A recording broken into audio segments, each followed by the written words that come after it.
Welcome to the annual DEFCON convention.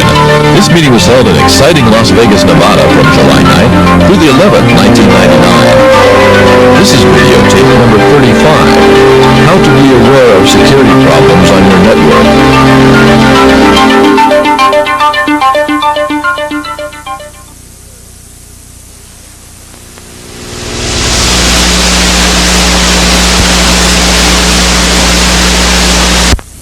Again, I'm one of the cameraman. Sometimes I move around a lot. I am kind of hyper. My name is Craig Rowland. I do run a website, called Sinex Software. It's basically my own homepage. It's really not a company. The website address is up there. That's my email address. If you need to contact me for any question, recipes, whatever, just write me there. I'll be happy to get back to you. I'm generally pretty responsive. Sometimes things fall through, like my filter somehow throws you in the dev null, but that doesn't happen too often. So give it a shot. Today, I'm going to talk about basic ways of detecting an intruder. From my experience, I've done a lot of system auditing work as well as intrusion detection system, and actively right now, I do work on a security auditing tool exploit development. The easiest way to detect an intruder is awareness. And it's just there 3 times because you need to really be aware of what your computers are telling you. In almost every case, there's going to be an indication of what that person's doing on your network, and there's always going to be some way that you can detect it. And specifically, you need to be aware, and it matters so much because computers almost always tell you when there's a problem.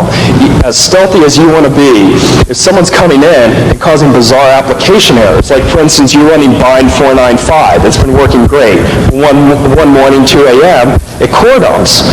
No reason whatsoever. It's never done that. You've had it up for over a year. What's the problem? We maybe need to look into it. If we're trying to remote root overflow exploit, it's certainly going to tell you what's going on.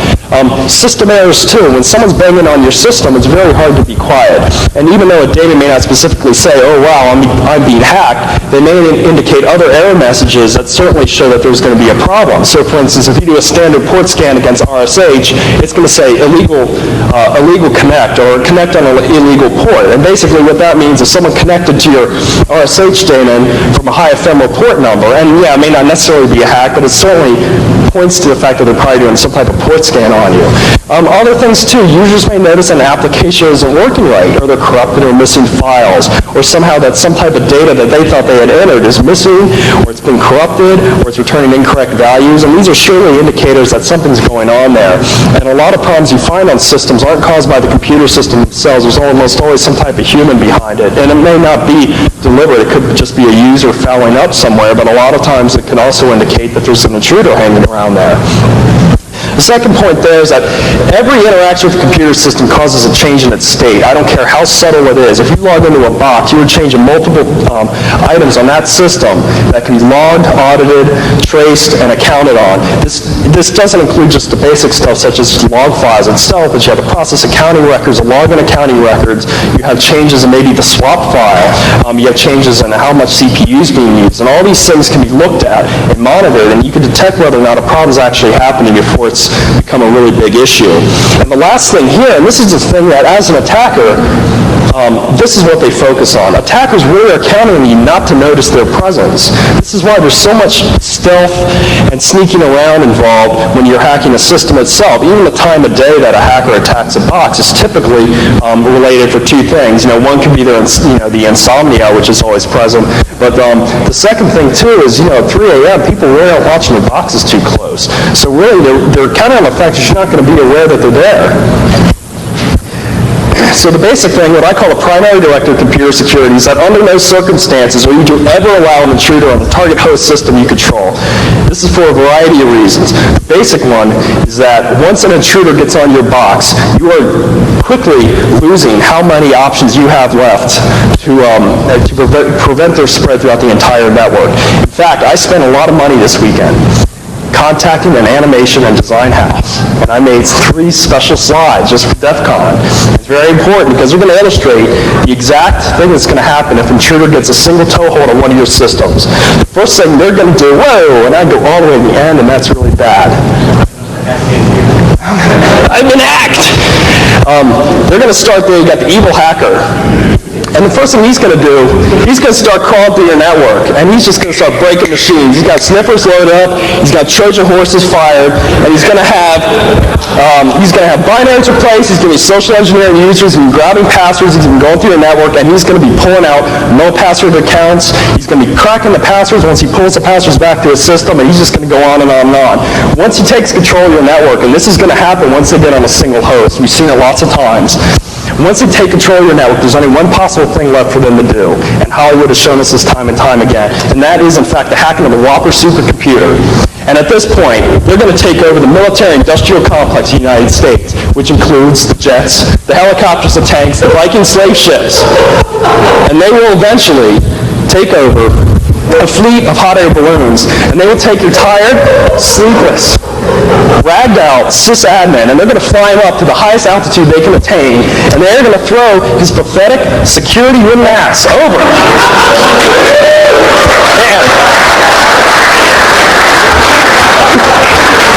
And as he's falling to the ground, he's going to realize something, that because he allowed that person onto the one network, he has in fact led the total world domination of the hacker. As they spread from continent to continent, they're going to attack and attack and attack until finally the entire planet is overrun, and there's nothing he can do about this. Now, there are two basic reasons. There are two reasons. That's the end of my presentation. Thank you. There are. Okay, now there are two reasons I'm showing you this. Number one is to prove that Microsoft provides way too much clip art for a person like me to effectively use in a presentation.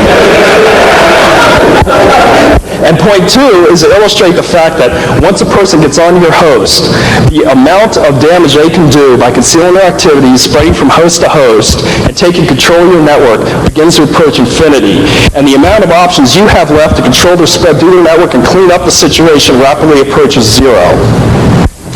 So basically, I have what I call 4 tiers of network security. The tier 1, you can see there by the brick wall there on the right-hand side. These are your classical security measures. These are going to be your filters, your firewalls, centralized dial-ins, and also good network design and administration. This is really important. A bad network design from the beginning damages security so badly, it's hard to put into words. If you're going in for a network redesign, you make sure security is designed from the beginning. These are effective because they prevent the attacks from even beginning, and that's really the best way to keep something from happening. It's like, you have a house with an alarm system. Sure, you have motion detectors, but it sure would be nice to have bars on the windows they can't get in to begin with. And this is really, you need to make sure this is a very strong part of your network security architecture, although there's certain changes in the internet that are kind of destroying the whole concept of a hard perimeter, and this is because new services are emerging that don't necessarily mesh well with this. But in any event, you should make sure that this is a key component of anything you do. Tier 2 are tools that promote network-wide awareness and protection. Network-based IDS, internal packet filters. So you have packet filter that splits up sales and R&D. There's no reason they should have absolute direct communication with each other. Centralized log file auditing. These are effective at detecting attacks, but maybe they can't necessarily do anything about it. Network IDS maybe could spot an attack and stop it, but a log file auditing is maybe going to tell you that there's something going on, but maybe that you need to look into it, might not be able to take action directly of itself. Tier 3, this is basically saying that someone's actively attacking your host, and this is really the last phase where someone can mount an effective defense. This is your network-based IDS again, host-based IDS, your log file auditing on a per-host basis, wrappers, filters, and other very centralized or distributed host-based security mechanisms that you may have deployed throughout your network. And again, this is the last available defense before your host is potentially compromised. Excuse me? Intrusion detection systems. Now, the 4th tier is what I call the coffee tier, because this is when you're going to be awake a lot. Pretty much your security has failed. And I'm not saying that checksums and the like are bad. I'm just saying that a checksum is telling you that someone has broken into your host and they've changed something. And now you're at the point where you're going to really need to start looking at your backups and maybe start seeing if someone has gotten onto your network, how bad the incursion has been, and then try to start cleaning up the process. You really don't want to get to this point. My tools that I've written are basically designed to work at like the tier level 3 or maybe tier level 4 a little bit, but basically my core premise is to keep people off the host to begin with under all circumstances. I really don't want to handle if a person gets on, there's very little you can do. I have a tool in mind that may help a little bit with the tier 4 side of things, but again, it's kind of a little too late at that point. And here I am, I'm going to misapply Occam's razor, and I'm going to talk a little bit about Occam's razor and the art of computer security. Occam's razor is I guess a philosophy or technique used in the scientific method, and basically what it says is very simple. When faced with two hypotheses that explain data equally well, choose simpler. And you can use this for a variety of things, but for computer security it applies very nicely. So for instance, you have a system hacked. The first thing you need to think of is how is it done?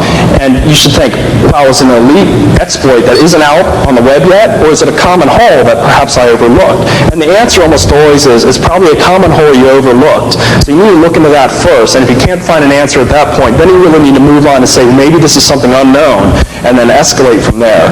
So the basis of my tools is to use generic and simple detection methods first and always. And the same thing should be done too when you're securing your network. You should really watch for and fix common problems first. When you're looking through your network, like let's say you just spend $10K, you buy a brand new security scanner, and you run it. Well, you want to look at the easy things first because those are going to be the ones that other people are going to find. So you have your exotic exploits, which maybe involve some type of very unique situation in sequence numbers or some type of exact buffer offset with a particular CPU type to have execute. Or you look at the fact that you're exporting everything via NFS, or you have unpassworded accounts, or you have transitive trust all over the place. Someone can just crawl through your network using RSH. You want to always fix the simpler things first. And likewise for the security tools, I'm kind of the same way, that people are going to try the easier things first, and so that's really what I'm going to watch for, and then I'll escalate if I have to.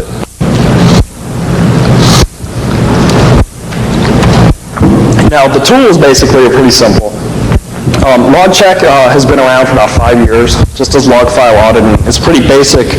In some ways, it's kind of getting a little behind because I haven't updated some of the keyword databases in a year or two.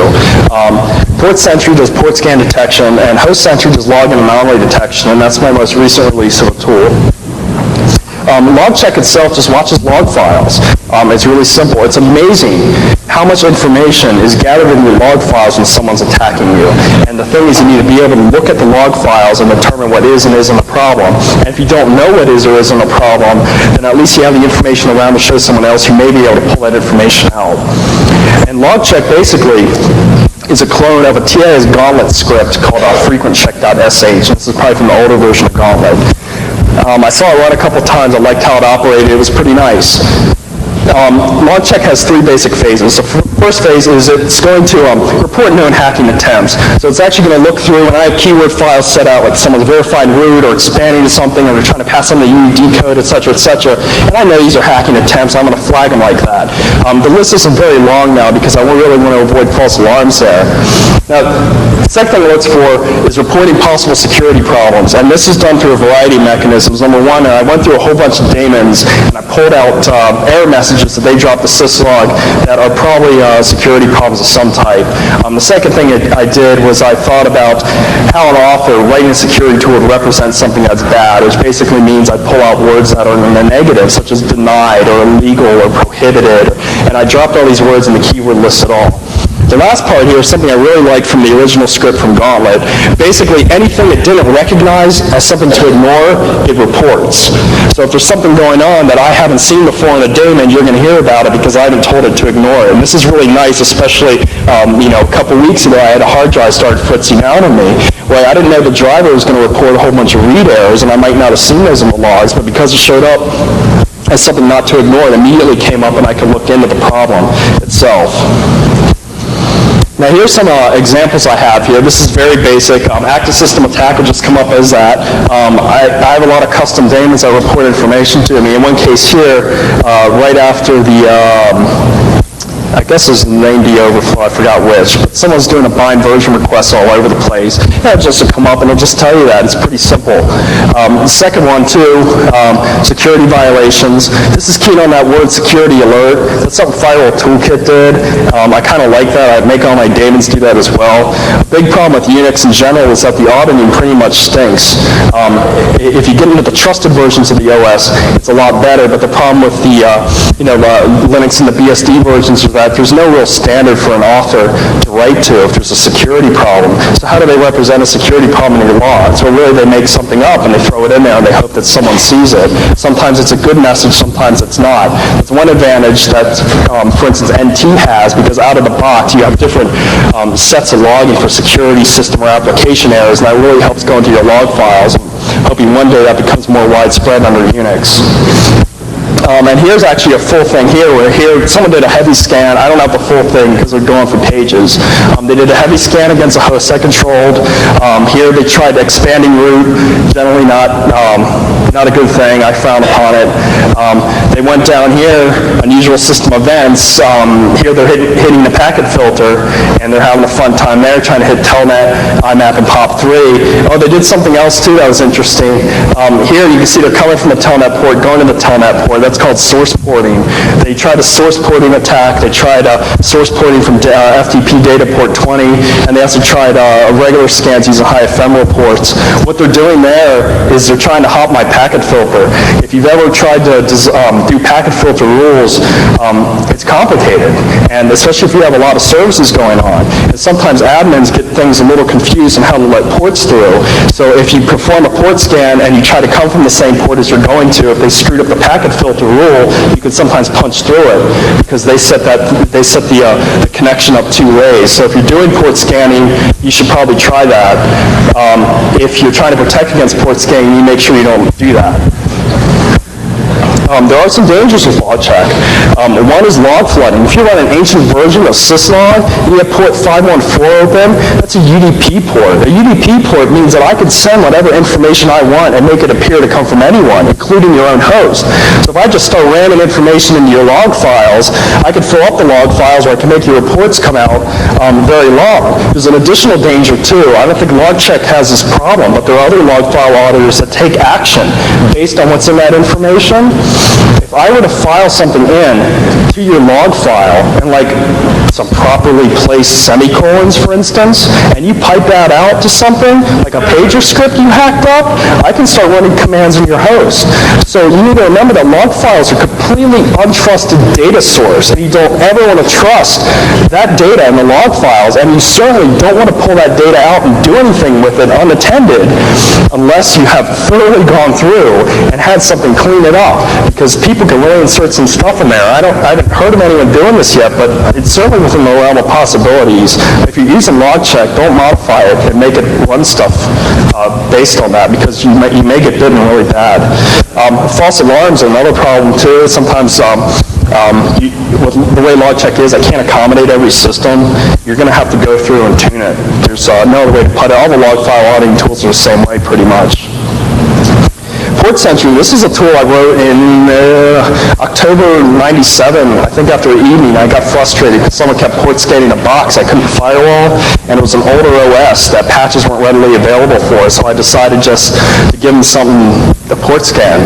And the way I used to do this is I'd set up tripwire ports using TCP wrappers out of INetD, but that's kind of, that got me a little bit nervous because I wasn't using a tool specifically designed for that. So I just went ahead and I wrote something really fast that would bind to a bunch of ports, and when they hit it, it would just drop the route, or it would drop them into a filter.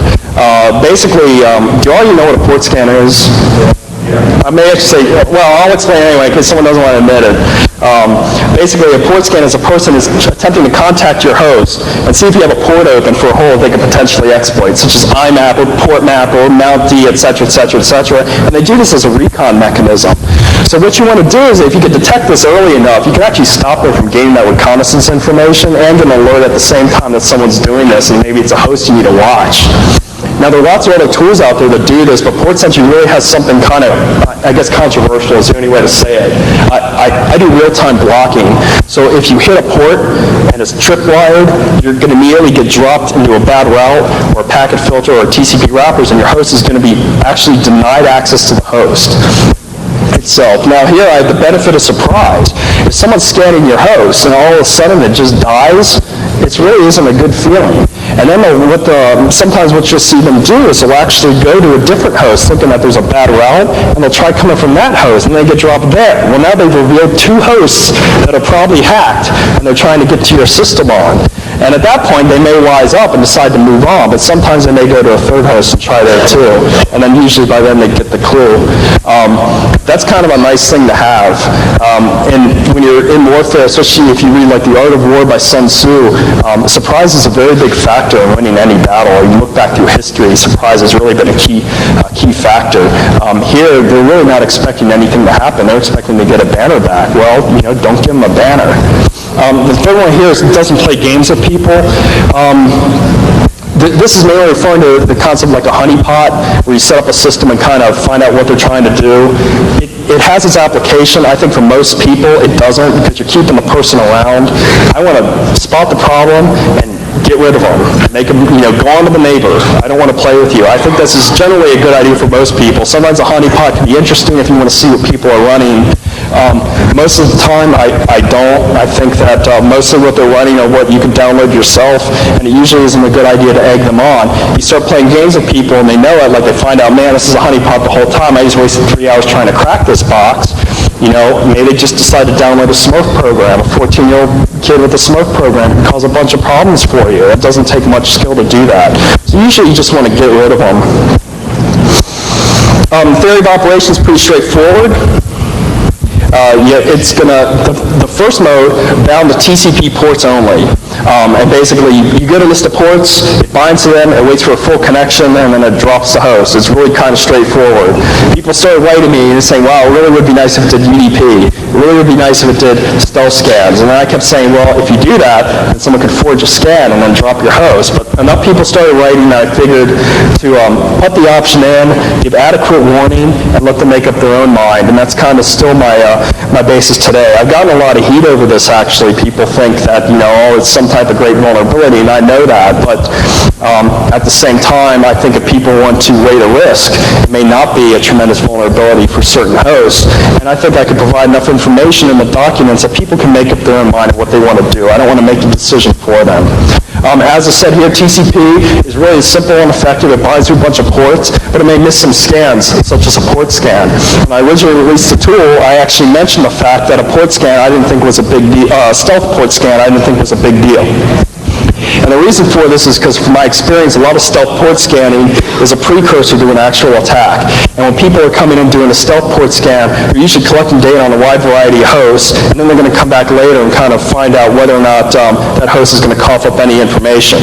So in this case here, they're going to get a bunch of ports that are going to come back, and then when they eventually come back and try an attack, maybe by hand or maybe by some other automated script, at that point they're probably going to get dropped, and that might be a little bit worse. Yes? What was the UDP risk you're talking about again? UDP basically it's I'm trying to think of it's a connectionless protocol, but it's completely unauthenticated. It's connectionless, meaning that I could send a packet to the host. It doesn't attempt a handshake of any type. So at that point, I can make the packet to be whatever I want, and the host is just going to accept it, and it really has no way of verifying it's coming from the host. Versus TCP, you actually have a three-way handshake that's going to happen. The full sequence knows to protect the whole session as it's occurring. And yes, while in the past it has been possible to forge this with modern kernels, it's extremely difficult to do. The raw socket binding mode basically works. This is a stealth scan detection mode. It only works on a Linux right now. This is for the first cut is for expediency. I have to admit, Linux has this feature where I can open a raw socket and just start reading packets in off the wire. I don't need to set anything in promiscuous mode. I don't need libpcap or any other libraries on top of that. It is more complex, but it does catch most scans. It certainly catches most of the Nmap scans. But it does have a higher false alarm possibility. In fact, the latest version of Nmap, they put in a feature called a decoy feature. And I'm not sure what caused this to be put in, although I highly suspect it was a release of this tool. But basically, a decoy feature, you give it some decoy hosts, and as it's scanning you, it also hits you with these fake hosts, and it attempts to trip Sentry to block all these hosts at the same time. It's kind of, I haven't had any complaints of people using that directed towards me. If you've been hit by it, I'd love to hear about it, but I haven't heard one person yet. It's not on other platforms yet because it's going to require a lot more code, a lot more investigation, and certainly it's going to be a lot more complicated. As I said, I think it's going to use more CPU power on the other systems. I'm probably going to have to do promiscuous mode or some type of kernel level interface, and it's just going to require a lot more time, which I don't have right now if I want to get these other tools done too. Now, it blocks hosts in 3 ways: dropping the route, TCP wrappers, or with packet filters. Your packet filters are your best bet. They're designed for the task, and they work really well. All the modern Unix kernels out there have some type of packet filtering capability built in. You should really use that. TCP wrappers work, but they don't protect all services. If you have HTTP, for instance, it's not linked against librap, you're not going to get any protection from TCP wrappers and other services like that, too. Top one here, change the default route. The default route is 333.444.555.666. That's not a valid IPv4 address. So you need to change that. Some people in news groups are saying just leave it alone. That's incorrect. You want to change that. The problem with dropping a route is that you cause something called an asynchronous route, meaning the packets come in, but they don't go out. That sounds like an advertising slogan. But basically, what this means for TCP, it's okay, because that way the handshake doesn't complete. The first SYN packet comes in, but the SYN ACK doesn't go back out and get to the host. UDP, this is not okay. If they're trying to port scan your host, or they have a particular service they want to attack, you can do blind spoofing with UDP, and you don't need to get the packets back. If you already know how the protocol is going to behave, you can still abuse it. So this is really not the optimal way to do this. It does work, but it's just warning you that it's not optimal. If they're attacking a UDP-based service, they can do it blind and not have any real issues. Great. But you still need to get something back, either an ICMP port on each goal, or just, you have to get something back. Well, if they're doing a port scan, they're expecting an ICMP port reachable or some other indicator. But let's say that they do a port scan, they don't get anything back, but they decide to run their UDP attack script anyway. And the UDP attack script doesn't really care if it gets anything back. It just wants to do a blind spoof. And if it's doing a blind spoof, then you're going to get hammered. Dropping the route is not going to help you there. It's an asynchronous route. The packets still do hit your kernel. They're just not making it back out, so you need to be really careful. Deployment steps are pretty simple. Compile, configure, start one of the options for TCP and one of the options for UDP if you want to do that. The only one I endorse, and I say this multiple times in the doc, is -TCP. This does a bind to all the ports. It requires a full connect for it to detect a port scan. This is going to be very hard for someone to spoof against. That's the only one I endorse. If you want to do the other ones, you need to weigh the risks. Most of the time, the risks probably won't affect you, but if you're running a high visibility server or you like egging people on, it's probably going to bite you sooner or later. And then you automate it in your init scripts, and then you kind of leave it alone. And that's another premise of my tools. I like to have them be simple to set up, and you kind of leave them alone, and at that point, you just don't need to touch them anymore. You just kind of let them do their job. Here's some examples here. Someone's coming in, example.com, they hit port 143. Here, Port Sentry just tells you, okay, I'm gonna put them in TCP wrappers with that. I'm gonna block them, and then it's gonna drop them here using a packet filtering command. At that point later on, you're gonna see here's what happened. They started in 1906, and then they went down here and they just kept trying. And sometimes people will sit there for hours. And it's probably your scripts aren't timing out correctly. In fact, I'm sure that there's one out there I know of. I don't want to say it because I don't want the bug fix. It doesn't time out. It'll just keep sitting there and sitting there and sitting there. And also, too, it'll come back days later and try to connect again, because I leave them in there for a while. I call it the penalty box. So they'll sit in there for a while, and they will come back, actually, and retry again. And like I said, sometimes they'll come from multiple hosts, and this is really advantageous because now they're exposing themselves on multiple sides, and sometimes those hosts may be one you control. It's kind of nice to know that. Dangers, again, I hit on denial of service. If someone is forging packets, they can cause a stealthy UDP mode to activate. It's not hard to do. A second point here is over-reliance. Sometimes you figure you have these tools installed, well, I'll just wait a bit before I update. Don't do that. It's not a substitute. It's supposed to augment security. It doesn't replace basic administrative tasks. And lastly, it may be an unnecessary application. If you have a firewall that's already secure, don't run another app on it if you don't have to, even if it is a security app. Like I said, there is a possibility. I could have screwed up somewhere. There could be some type of remote attack available. You just don't want to expose yourself in that way. If your host doesn't absolutely need it, you may not just say, well, I don't care if they port scan me. I have a firewall. I don't run it on it. I just say, okay, port scan me. I don't care.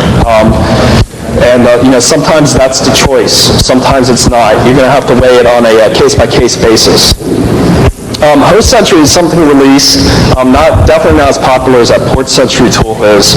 It does something called log and anomaly detection. And what login anomaly detection does is basically it's going to watch user login activity. And this came out of a situation about 3 or 4 years ago. I was helping out with security in ISP, and one morning one of the admins noticed a very high CPU on a host out on the West Coast. And at this point, he logged in and found out that basically he had a sniffer and crack running out at the same time. So we went in there to figure out what was going on, and basically what happened is a user had their password sniffed. It happens all the time. In fact, it's really quite pathetic. A colleague of mine went on a rant before about the fact that, when protocols are presented as the form of an RFC, they really need to go through a security audit. If they can't pass it, they really shouldn't be approved. There's no reason why some of the more modern protocols like POP and IMAP pass unencrypted passwords over the wire. It's kind of ridiculous. In this case, this user had his password sniffed by using POP coming out of a university that had people all over it. And the person logged in from a European country and kind of went to town on the server. This is very common. Some of you may have had the exact same thing happen to you. It's very hard to defend against. If this person hadn't fired up a sniffer and a crack program, we may not have spotted them just because they were logging in as a normal user. So it's important, I think, to watch some of this. It is kind of Big Brother-esque, but sometimes you need that for a sysadmin if you want to maintain security. What HostSentry does is it basically monitors the WTemp and UTemp, or similar auditing data format. Right now, though, this is alpha-grade software. It's only monitoring the WTemp, UTemp files. And it maintains two databases. One is a TTY state database, and this keeps track of the current logins and logouts occurring on the host. And this is for a variety of reasons. One is so LogSentry knows who's logging in and logging out, of course. The other is to help track it between reboots and whatnot to make sure that its own internal records are being cleaned up correctly. The second one is a user database. And a user database, as soon as you log in, you're immediately going to get a user record. That user record is going to have your username. It's going to have when you were created. It's going to have your first login, which included not only the time you logged in, but where you logged in from and what TTY. And it's also going to have a large field called track logins. And what this does is it keeps track of all your logins, including where you logged in from again, your TTY, your login, and your logout times. It's also going to have whether or not you're allowed to log in at that hour, whether or not you're allowed to log in at that day, whether or not your account's been disabled by the admin or it's been disabled by the HostSentry program itself. And as you're logging in and logging out, HostSentry looks at this information and it runs modular signatures as required. Now, there's several indicators that HostSentry actually attempts to spot. The one with the asterisks are not fully implemented yet. Again, this is experimental development software. Basically are login and logouts. Not too high tech, except that, again, across Unix platforms, the way these are logged is not consistent. And sometimes if you're trying to track this stuff, it could be a real big pain. Second one, odd login times. After you've logged in a certain number of times, the tool has the ability to look at your past logins and develop a profile of what's going on. In this case, for this signature, it will look at your past logins and develop like an average time window. So if you only log in between 8 and 5, there's no reason you should be logging in at 2 a.m. So that's what it's going to look for. First-time logins, that's a really big deal. I know it sounds kind of silly. If you run a Unix host and people don't need a shell account or shell access, please don't give it to them, because once the shell access is the biggest security problem with Unix by far, the fact that it allows you that interactive access. For a first-time login, if you have a person who's only doing POP, and that's all they need to do, Susie the secretary, John the accountant, whoever it is, and then you see that they log in for the first time, and they don't even know how to type, let alone know how to use Unix, you really need to look into that because it's a very suspicious activity. 4 domains I put in quotes. Basically, this is a domain that you don't control. So if you're running, example.com and someone's coming in from hackster.com, you probably want to find out why they are. At the same time, if you're a domain in Germany and someone's logging in from Malaysia, again, another very suspicious activity you need to look for.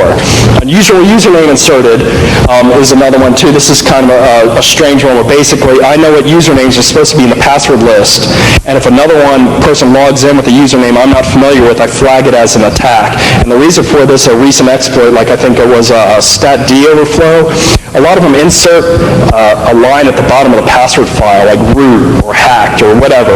And at this point, they will telnet in has a null password on it or some password they already know about. So they log in and they drop into a shell and they have root access immediately. Well, with this type of signature in there, when they log in, HostCentry will look them up and say, they're not in the user database I'm familiar with, I'm going to boot them off the system. So that's another way to maybe do a little bit of CYA. Strange file modifications, plus an R host or other oddball things, you'll be able to look for with it too. Strange directories, when they log out, HostCentry will look through their directory. You have space. You have other oddball names that people use to hide things in, things to look for. History file tampering, when you're logging out, it's going to make sure your history file's there. It's going to look you up in the password list. It's going to check what shell you have. It knows what history files go with what shell. It's going to see if that history file is truncated, deleted, or linked to dev null. All very suspicious activities. Multiple concurrent logins is probably not what you think.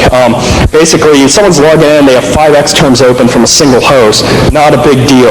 But if that same person's logged in from 5 times, and they're logged in from Sweden, Malaysia, China, Jamaica, and Haiti, you really need to look at that because they're probably not in all those places at the same time. It's very, very suspicious activity. Invalid UTemp entry, when you log out, HostCentry will look through and see if you have a matching UTemp login record. Maybe you've been zapped out. Suspicious history commands. Running network daemon, they leave egg drop running when you logged out. Yeah, a lot of you probably want to know that. I don't like that program running on systems I control. I think that's suspicious activity too if your policy prevents network daemons that use your zone from running. Some people do allow it. File exists, you can put in a name of a file you want to look for. If it's in the directory, it'll flag you. Inactive account used. If an account, a lot of times people will create accounts like a corporation, and maybe they get logged into once just to test, right? But then they're not used again. But they have to stay there for various policy reasons or maybe email access or whatever. Well, if that account is used for a login 6 months later, you should know about that. So a feature to be put in HostCentry, and again, the ones with the asterisks, I apologize, aren't done yet. They will be soon. It will flag that. It'll say, this is an inactive account. It's suddenly become active again. Maybe you want to look at this. Some examples here, sorry for the verbosity. A security alert, here I am, I'm logging in. Here's my TTY, here's some host. And here it goes. First time login, I didn't have a database entry. It's going to tell you about that. And here it's going to go through the action. The action processor tells you who's requesting the action. And then here the foreign domain says, foreign domain user crawling from some host or somehost.com as the case may be. At that point, it will then go through and do what it needs. And here you go, I have a log out and just saying that I'm logging out. I come back, I log in again. Let's say I modified the foreign domain to say allow some host to come in. Well, next time I log in, I just log in and log out. It's pretty basic.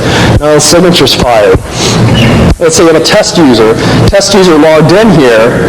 Nothing really happened. Everything was kosher. And then they logged out. Well, now look here. Well, in our host, they dropped a ++ in. So it takes some action against that. Furthermore, they have an odd dir name here. They have what? ... Not a good directory to have in your user space unless they really like having confusing directory names. If someone's naming directory like that, pretty suspicious, I think. Further down here, you have a modern history truncated, and it says here that's a symbolic link to bash history. Again, not a good thing. If someone's linking to dev null, they're hiding their activity.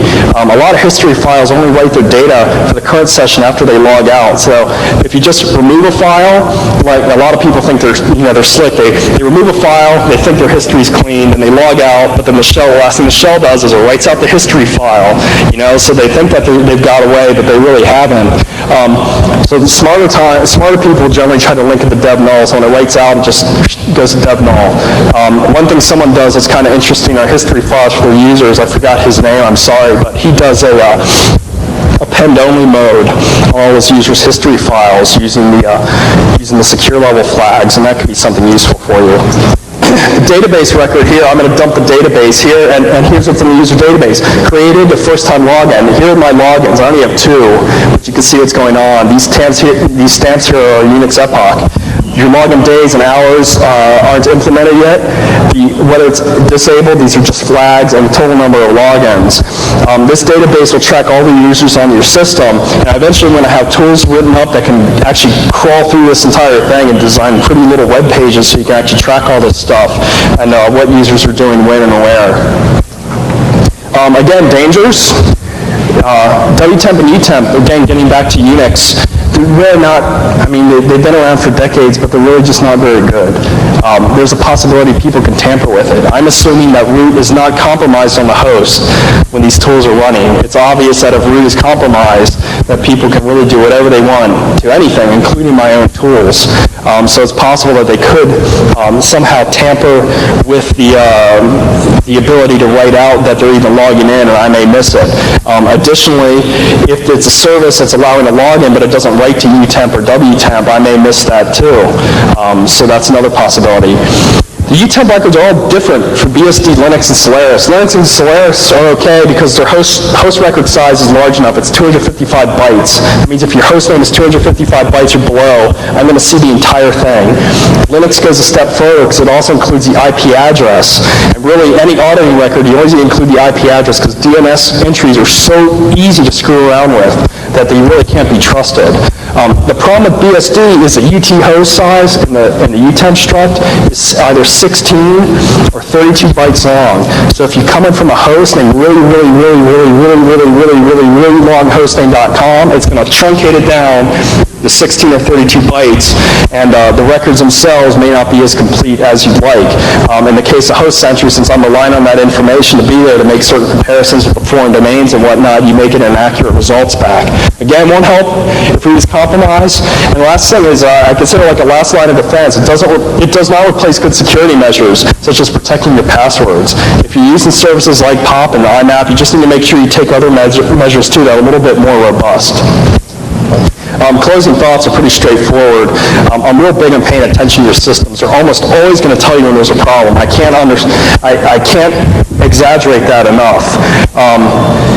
You need to be aware of other activity on your network too, such as increased network traffic at certain hours of the days, maybe network devices that aren't functioning as they should, maybe a password all of a sudden doesn't work the way it used to and nobody on your team has changed it. All these things are just little subtle indicators there's a problem. And lastly, using BugTrack and other security forums is a very great way to stay informed of the latest problems. And Q&A links, I only put two there. One is for my webpage, has the papers and tools there. The other one is Security Focus, a new website. They had a lot of free tools and security papers, really well organized. I would put up, I normally put up Packet Storm security, but there's a certain individual on the net who likes causing problems for people, and I'm not sure the state of the site right now. It's unfortunate. It's a very nice site. Questions? Comments? Yes? Oh, yes, I'm sorry. I have presentations I do. I always put them up on the web. This will be up on the web when I get back. How much time do you devote to this? My problem is it's great if you can keep on top of everything if that's all you're doing, but you definitely have to do other things. You can't spend much time. Yeah, I agree. I like to make tools that kind of can last for a long time between updates for that reason. It takes a lot of work to write software. It's all in my spare time. I try to do at least a few hours a week. Sometimes I'll do 4 to 8 hours a day if I can, but of late, it's actually been less than a couple hours a week, and that's just for a variety of circumstances related to work, my real work.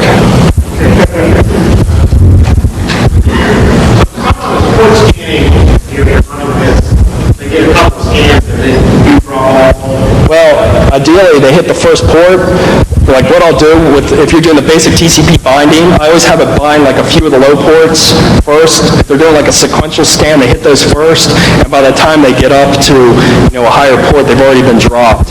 If you're on like a fast Ethernet with Nmap, it may be able to hit quite a few ports before they get dropped because the machine's not reacting fast enough and it just sprayed a bunch of packets. But if they're coming in over the internet where the links are a lot slower, they may hit one port and then one, maybe 2 ports, and then by that time they're dropped and you just kind of vanish.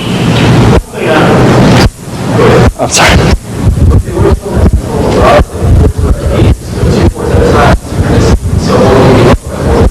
sorry?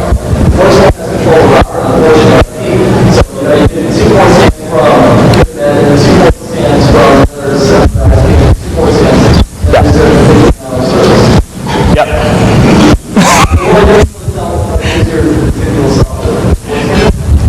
Well, if someone is forging packets to complete their port scan, are you asking, are they forging packets to cause a denial of service?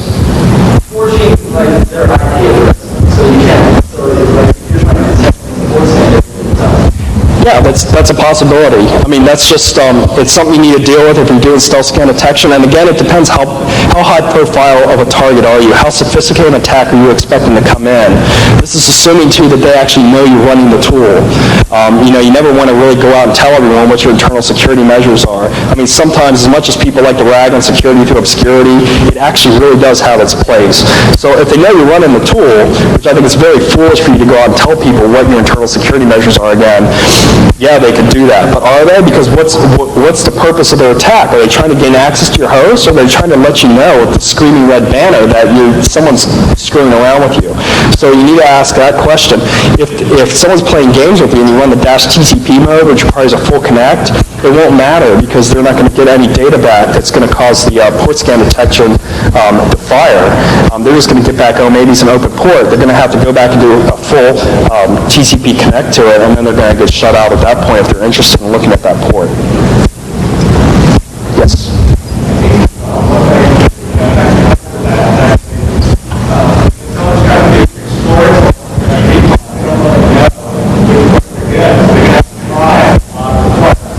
Yes. Yeah, typically if they're trying, there are variations. I notice now that, there have been port scan detectors written before that require several ports hidden at once. But I notice there's a change in the trend. Like a new exploit comes out, IMAP. They're not going to scan my entire box. They're going to get IMAP, IMAP in this host, IMAP in this host, IMAP in this host, IMAP in this host. So sometimes you need to just activate on that one port. So sometimes it may not hit a series of ports. You need to be ready to respond like the one actual attack. Anyone? Yes.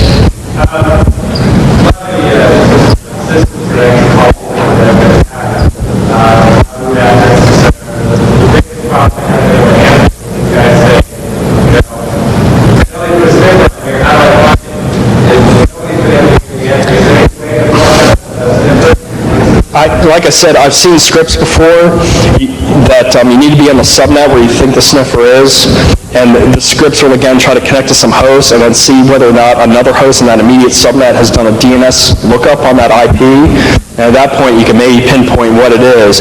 But if the sniffer is not resolving on the IP addresses, which a lot of the newer ones don't do, then you may not catch it. And there was, like I said, there were some other tools that I think the ES&I people were playing with that would do timing, check for timing against it. Really the only thing you could do is go to each host, and you could check for promiscuous is on, but then they can hack that so it looks like it's off if they've rootkitted your if config. But there are other utilities available that you can compile on a secure box and bring onto that system and run them, and they can look at the network card directly and maybe tell you whether or not that thing's in promiscuous mode. Another indicator, too, is just very high CPU utilization or an odd process name. Again, they could have went in, rootkitted the PS command or anything else, but if you bring in a secure set of tools, you can sometimes spot it that way. High CPU is a pretty good indicator. Ports are getting so cheap and it Yeah. there's no reason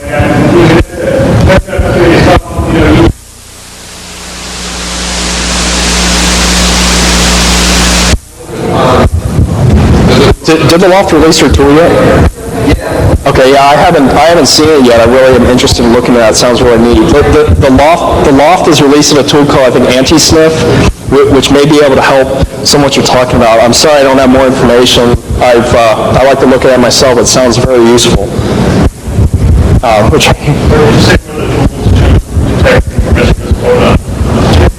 I think CERT had one. CERT had one or two at their website that can detect promiscuous mode. Of course, you can use if config on the box. That'll tell you if it's promiscuous. But again, if they've gone in there and changed that, or if they've done some kind of loadable kernel module or something to obscure that fact, you might have a real problem.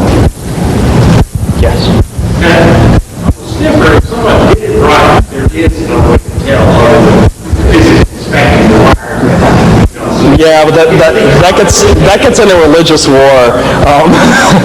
Used ways of doing it. Someone was entirely listing and never put it, a separate device.